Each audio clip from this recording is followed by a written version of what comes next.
Assalamu alaikum students. Students, we have completed our first topic, which was related to algebraic operations. Today we are going to do the properties of complex number. First, I will explain under addition. It is on page number 7.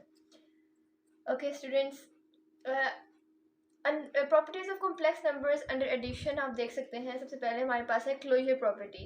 Closure property में वो कहते हैं कि Z1 and Z2 मेरे पास 2 complex numbers हैं, ठीक है, such that कि सम जो है Z1 प्लस Z2 वो भी क्या होगा, कॉम्प्लेक्स नंबर होगा. क्लोजर प्रॉपर्टी का मतलब है कि जब मैं एडिशन लगाऊंगी दो कॉम्प्लेक्स नंबर्स के ऊपर तो उनका आंसर भी मेरे पास कॉम्प्लेक्स नंबर ही आएगा, ठीक है. Second property is commutative property. Commutative property student से कहती है कि अगर मैं Z1 प्लस Z2 करूँ तो वो मेरा Z2 प्लस Z1 की इक्वल होगा. मतलब इस बात से कोई फ़र्क नहीं पड़ता कि अगर मैं Z1 को पहले ऐड कर रही हूँ या Z2 को पहले ऐड कर रही हूँ, ठीक है, दोनों को आंसर दोनों तरफ से अगर देखा जाए तो आंसर मेरा सेम आएगा. This is commutative property.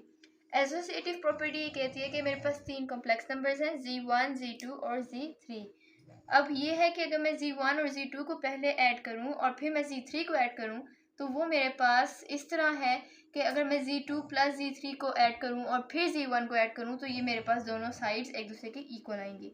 मतलब अगर आप इसको खुद भी सॉल्व करके चेक करें तो आपके पास दोनों तरीक़ों से आंसर एक ही आएगा. उसके बाद आती है एडिटिव प्रॉपर्टी. एडिटिव प्रॉपर्टी ये कहती है कि देयर एग्जिस्ट का मतलब है कि वहाँ पे सिर्फ एक नंबर है, एक कॉम्प्लेक्स नंबर है, 0. अब आपने ये चीज़ पढ़ी होगी कि every real number is a complex number but not every complex number is a real number. ये 0 मेरे पास एक रियल नंबर है लेकिन ये एक कॉम्प्लेक्स नंबर भी है, ठीक है. वो कहते हैं कि there exist 0 is equals to 0 plus 0 iota which is a complex number such that for every complex number z मेरे पास कोई और कॉम्प्लेक्स नंबर है, ठीक है.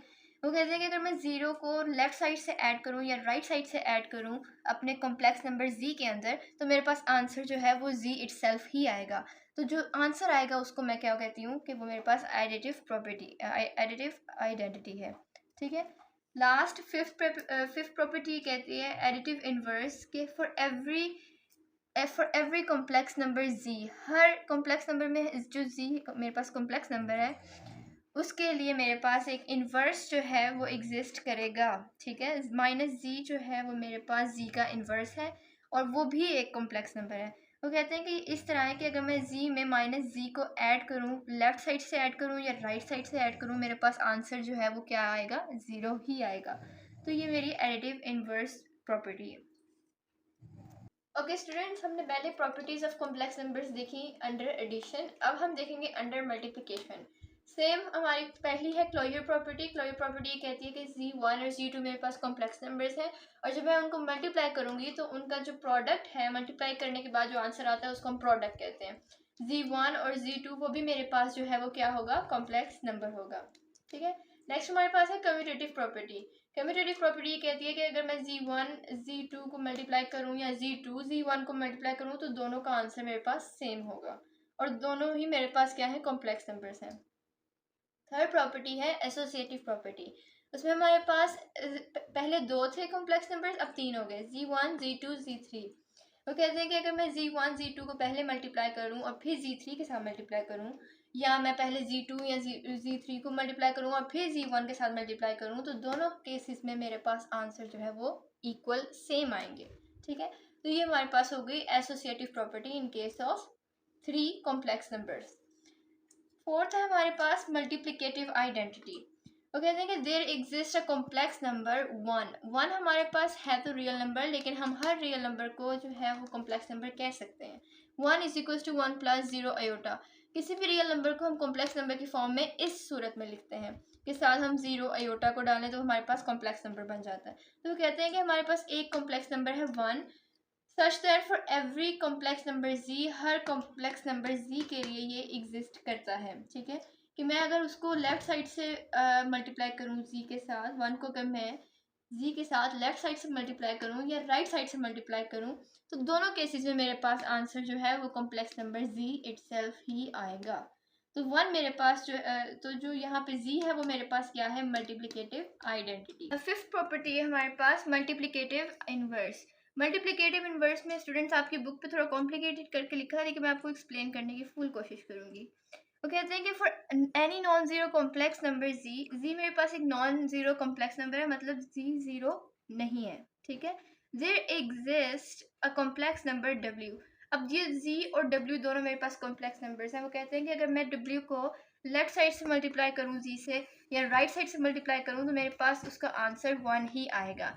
अब इस डब्ल्यू का मतलब हमारे पास जो है उन्होंने क्या कहा है कि हम उसको इस तरह डिनोट कर सकते हैं जी इनवर्स, और जी इनवर्स हमें पता है 1/z होता है, मतलब w is equals to 1/z। और अगर मैं यहाँ पे 1/z की वैल्यू पुट करूँ z 1/z and 1/z z, और जब मुझे पता है कि z और 1/z की कटिंग हो जाएगी तो मेरे पास आंसर क्या आ जाएगा 1, ठीक है। तो इस सूरत में हमारे पास जो z है वो क्या है, मल्टीप्लिकेटिव इनवर्स। z इनवर्स जो है वो मेरे पास z इनवर्स जो है वो मेरे पास क्या है, multiplicative inverse of z। Okay students, sixth and last property of complex numbers is a distributive property of multiplication over addition.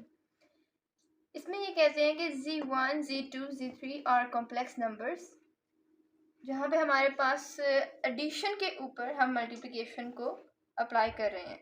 z2 और z3 को अगर हम सम अप करें और उसके ऊपर z1 को हम मल्टीप्लाई कराएं तो स्टूडेंट्स को कहते हैं कि हम इसको कैसे रिप्रेजेंट करेंगे, z1 z2 के साथ पहले मल्टीप्लाई होगा और देन z1 z3 के साथ मल्टीप्लाई होगा। लाइक फॉर एग्जांपल अगर लेफ्ट साइड से आप कोई भी चीज़ ब्रैकेट में मल्टीप्लाई कर रहे हैं तो पहले आप पहले नंबर के साथ मल्टीप्लाई करेंगे उसको, उसका सम, और फिर दूसरे वाले के साथ करेंगे, ठीक है। और वो कहते हैं कि अगर आप राइट साइड से कर रहे हैं तो इसका मतलब है पहले आप ब्रैकेट में z1 के साथ मल्टीप्लाई करेंगे z3 को और फिर z2 के साथ z3 को मल्टीप्लाई करेंगे, और अगर आप इनको सॉल्व करें तो आपका लेफ्ट साइड और राइट साइड का आंसर बिल्कुल सेम आएगा। So this is the distributive property of multiplication over addition. Okay, now students, let's have a look at the examples we are going to solve. Example number 7 में कहते हैं कि if मेरे पास मेरा z is equals to -7 -4 iota है, तो आपने ये शो करना है कि z प्लस 0 मेरे पास z के इक्वल है। मैंने आपको प्रॉपर्टी, ये कौन सी प्रॉपर्टी, अगर आप पीछे देखें तो आपको पता चलेगा कि ये मेरे पास मेरी एडिटिव आइडेंटिटी प्रॉपर्टी है, जिसमें उन्होंने कहा था कि 0 मेरे पास एक कॉम्प्लेक्स नंबर है जिसको मैं ऐसे रिप्रेजेंट करती हूँ, ठीक है।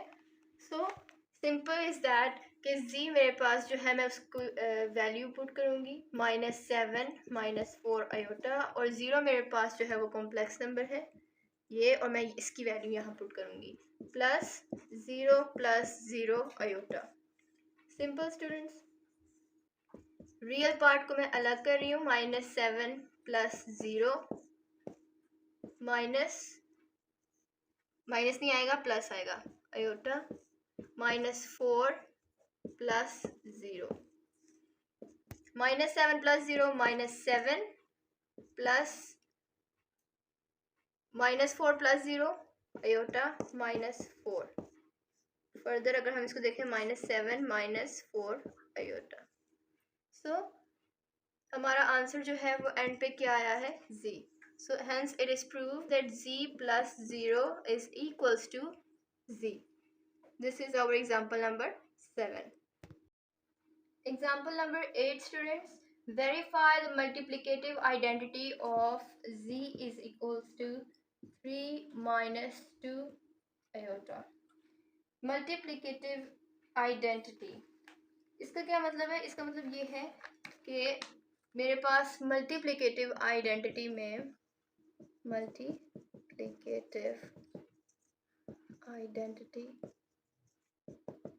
क्या थी, 1, और 1 मेरे पास एक कॉम्प्लेक्स नंबर था जिसको मैं किस तरह डोनेट करती थी, 1 + 0 आयोटा। सिंपल इज दैट कि z multiply by 1 is equals to 1 multiply by z is equals to z। We have to prove this thing. तो मैं अपने z मेरे पास क्या है, 3 - 2 आयोटा, इसको मल्टीप्लाई करूँगी 1 + 0 आयोटा के साथ। ओके स्टूडेंट्स, कुछ मुश्किल नहीं है, हम पहले मल्टीप्लिकेशन करके आए हैं, सिंपल है, 3 × 1 = 3 3 0 0 minus 2 1 2 iota minus plus minus 2 0 0 simple 3 minus 2 iota is equals to z. आप देख सकते हैं कि मेरे पास इन दी एंड सेम मेरा आंसर आ गया। तो ये चीज़ प्रूव हो गई कि जब मैं कॉम्प्लेक्स नंबर 1 को मल्टीप्लाई कराऊँ लेफ़्ट साइड से या राइट साइड से तो मेरे पास z ही आएगा। ये मैंने अभी करवाया है z मल्टीप्लाई बाय 1। अगर मैं 1 मल्टीप्लाई बाय z कराती हूँ फॉर एग्ज़ाम्पल आपके लिए 0 plus 1 plus 0 iota 3 minus 2 iota फिर वही चीज़ 1 3 times 3 1 2 minus 2 iota plus 0 3 0 iota minus plus minus 0 2 0 iota iota square 3 minus 2 iota. तो यहाँ पे अगर मैं आयोटा की वैल्यू डाल भी दूंगी तो कोई फ़ायदा नहीं क्योंकि ज़ीरो जो है वो हमारे पास ख़त्म हो जाता है। Minus iota square is equals to -1 मैं डायरेक्ट पुट करूँगी माइनस माइनस प्लस 0। तो ये मेरे पास जो है हम इसको इग्नोर कर देंगे और हमारे पास इन दी एंड वो क्या आ गया z आ गया। Hence proof. Find the example number 9 find the additive inverse जिसमें हमारे पास z क्या है 7 माइनस 10 आयोटा। एडिटिव इनवर्स आपको पता है हमारे पास एडिटिव इनवर्स माइनस z के साथ रिप्रेजेंट किया जाता है। ठीक है, अब हमने क्या करना है minus z, I'm simply going to multiply minus with this z minus 7 minus 10 iota। तो मल्टीप्लाई करेंगे minus plus minus 7 minus minus plus 10 iota.